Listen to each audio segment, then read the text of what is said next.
I do want to give one other thing as well. Modern wrestling from the other side of the curtain. Malachi Black, Yes. Tommy End, Alistair Black, call him whatever you will. So can I just ask before you go into it, because he's been released, right? Is that where we're going? Conditionally, he's been released. He asked for his release. He asked for his release. For a mental health break, I believe. Yes. Okay. So this is the point I was getting to, because there was a lot of speculation about what had actually happened. Did he ask for release or what have you? He kept quiet, which is his complete right to do so. And then he said, look, I'm just going to take some time off. I'm struggling with mental health. Where I'll be when I get back, I don't know. I mean, people are going to speculate, but whatever it is, I hope you're okay. Like, sincerely. Like, there's a lot of people pulling for you, and some that's gone through mental health and taken breaks from stuff to address that. I totally get that, and nothing but love and support. Well, there was another thing I wanted to do with modern wrestling, but that's a perfect segue to something else I wanted to talk to as well. Okay. I've openly spoke about the way I have had shit going on and dealing with shit. So I want to give you a brief story of what happened to me today. Because all I did is get up, do the school run, and go shopping with Marie. So go and do a weekly shop or fortnightly, whatever we're doing. Spending a fortune on food, basically, because we have 1 million kids. But I got up this morning feeling okay. Had my tablets, as I always do. I have to have my tablets because otherwise I can't leave the house. Or at least that's what the doctors tell me. If I don't have these tablets, I won't be able to. So I keep taking them. I don't feel like they do much, but, take them anyway. Did the school run. We dropped the kids off. I started feeling dodgy. Didn't want to be around people. Second, somebody looked towards me or anything, it sends me all weird. My anxiety starts kicking in really bad. But I'm used to it. It's fine. Marie goes, do you want to go home? And I'll carry on to town. I'm like, no, I promise I'll come to town with you. We'll get the shop done. I want to get some bits. So we went to town, went to the shop. We're only in Iceland, getting some bits. And I was just breaking down for no reason whatsoever. It wasn't overly busy in there. There wasn't lots of people around me. I felt like everything was closing in on me today. So I'm walking around Iceland, pushing the trolley. Marie's talking to me about getting different things, doing this, doing that, meals, kids, family, friends coming over, wherever. And I just couldn't focus. Even something as simple as what yogurt should we get the kids? It was tasking today. And it's really strange feeling. So for anybody that's like gone through any kind of anxiety and stuff, I'm with you 100% because it's so weird. But when it comes to actually paying for everything, I couldn't be there because a queue had built up. So I had to put the trolley by Marie, and Marie went, go and sit down, go away from everything, go away from everybody, and I had to go and sit on my own at the way. So I did that, and I sat down on my own, picked my phone up. What did I do? So I played Pokemon. There you go. Just to keep my head fucking somewhere else. So there was nothing else going on around me. I started calming down. When Marie shouts me because one of the garlic breads was open or something. So I was like, I'll go and grab another one for you. And I had to walk through people. And all I did is walk past people. I didn't give a fuck. I don't care. They're doing the shop as well. But for that second, I felt like everybody had stopped what they're doing and was just watching me walk the aisle, go to a freezer, pick up a garlic bread and take it back to the counter. And it was the most terrifying moment for no reason whatsoever. And the other reason I wanted to share that with everybody is because I know people suffer with that shit and deal with that shit all the time. You're not alone. That has literally become part of my days. And that was just doing a bit of a shop. Yeah. A regular thing that people take for granted. Yeah. It's a weird thing. It's only going shopping. I didn't do anything special. We went shopping. After there, went to the pound shop, grabbed some bits from there. And it's just shakes after shakes. My head starts hurting. I start sweating. I start feeling sick. Got home. I come in. I sit down. I have a dirty full English breakfast, which was fucking banging. I had a fight with the dogs. And then I started getting on with my wrestling shit. And then everything chilled out by the end of the day. I was calm again. And then I could take the dogs for a walk. And while Marie went to pick the kids up, and then I was okay. But for that moment, it happens, people. It does. Just release it. Let it out to the world, man. Yeah, there's obviously a stigma. There's a stigma. Now I'm going to follow it up because there is a lot going on in life at the minute. For me personally, and I think times are tough. I'm not gonna sugarcoat shit. Things are hard for me at the minute, and I'm doing everything that I can on a daily basis to keep plodding along and doing things that I need to do for myself as well as my family and everyone else around me, and it's a lot to rest on my big shoulders. But even my big shoulders have its moments. Yeah, it's really tough at the minute. But you find ways to do things and cope. And one of those things is jumping on this and talking wrestling and watching old wrestling and talking about it and things like this. This is one of the things that I look forward to and I keep going. Today has been one of those days where I should have done something, but I haven't really done it. And that's because of a couple reasons. It's basically I've got to arrange an appointment to get my nan's death certificate. And that means it's real. And it is real. And that's difficult. And I need to do that.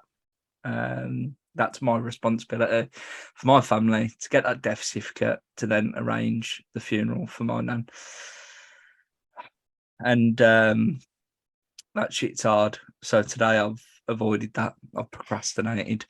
I've kept myself busy doing other things, and I've played a lot of solitaire while other games have downloaded on my PC in the background because I had to reset it recently. So I've had to do a few things.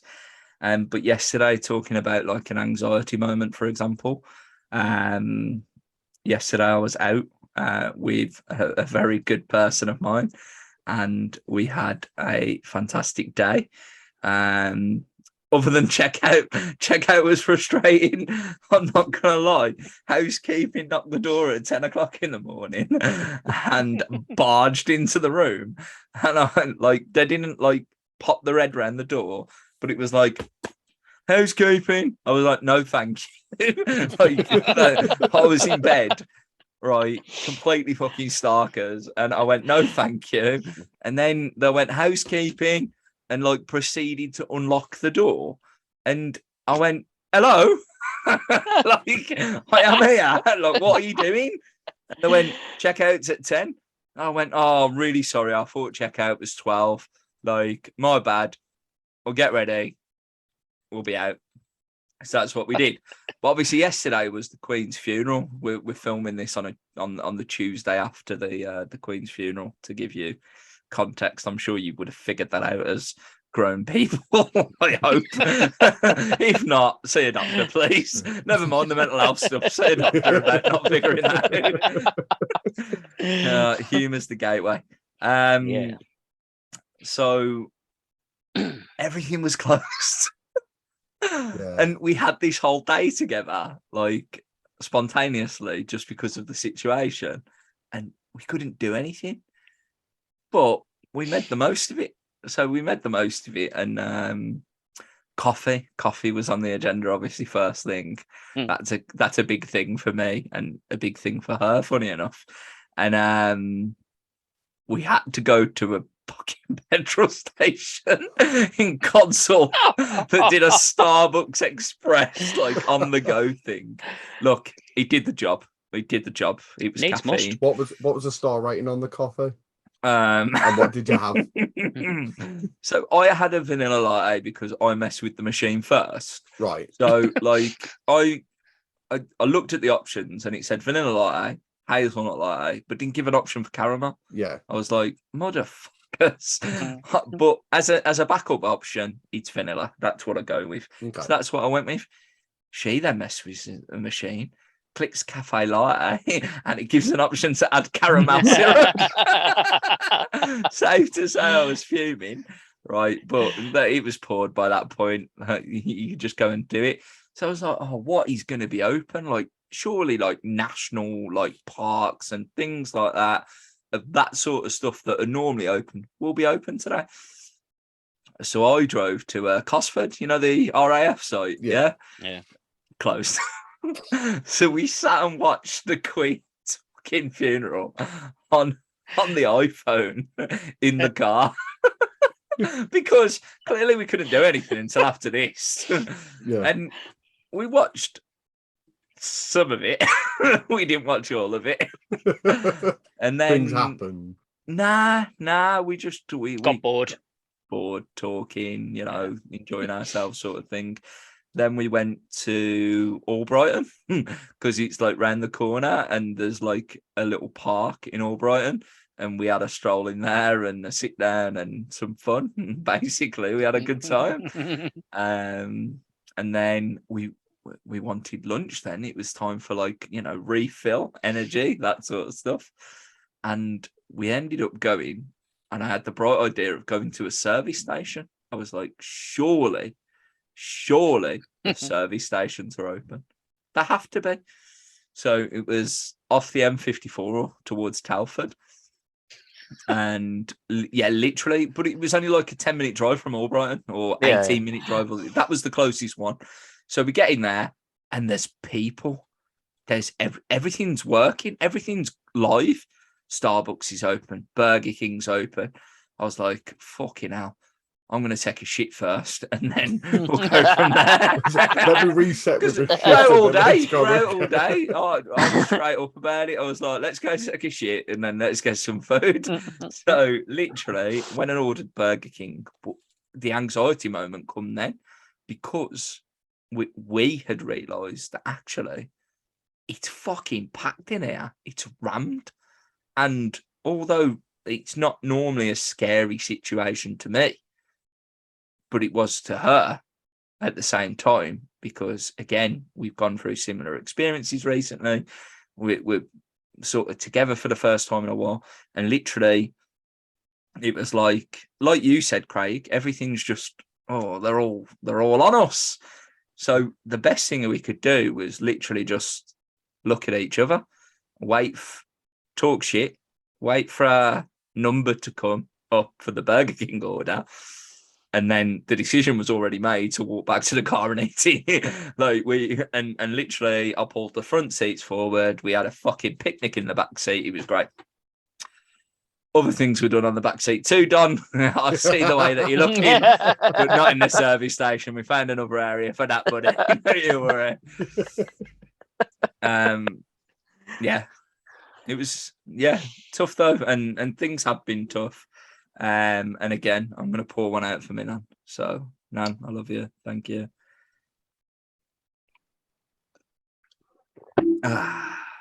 Mental health is a thing, guys. Yep. It's real. The way to cope with it's again, you know. So, I'm just going to be straight out about this. I suffer with my own issues, and a lot of the way I cope is through alcohol, which at times seems like a good idea. For the most part, it isn't, though, because it doesn't change anything. It just changes your perspective for a brief time. Since right for the longest time, I've drank. Like, Rob knows this, Craig knows this. Like, a big thing for me was to drink and not think about things. And with everything that's gone on, I've probably done that more than I should have spoke. So for that, in that respect, I'm sorry. I should have spoke to people. But I can say this now. For 2 weeks, I've not touched a drink. And I plan to do so continuing on. So sort of using this platform, sort of making a bit of a declaration that I plan not to drink now for at least the foreseeable future, until I can sort of get myself straight, for lack of a better term.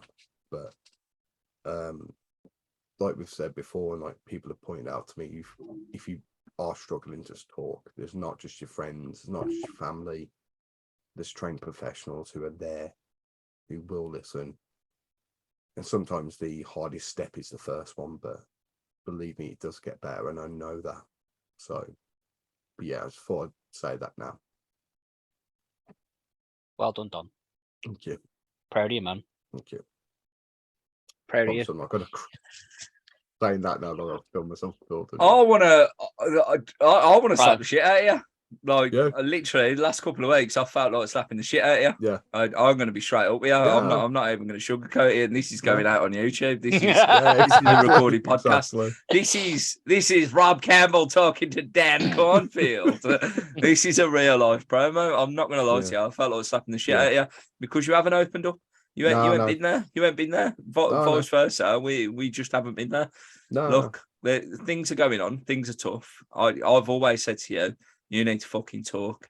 You don't go, like, you know what? You know what? So another time, another place. Me and you are going to have a conversation, and that's a different story. Yeah. I love you, brother. Just keep doing what you're doing. All right. Thank you. Yeah, keep that edge straight. We do. Yeah. Right.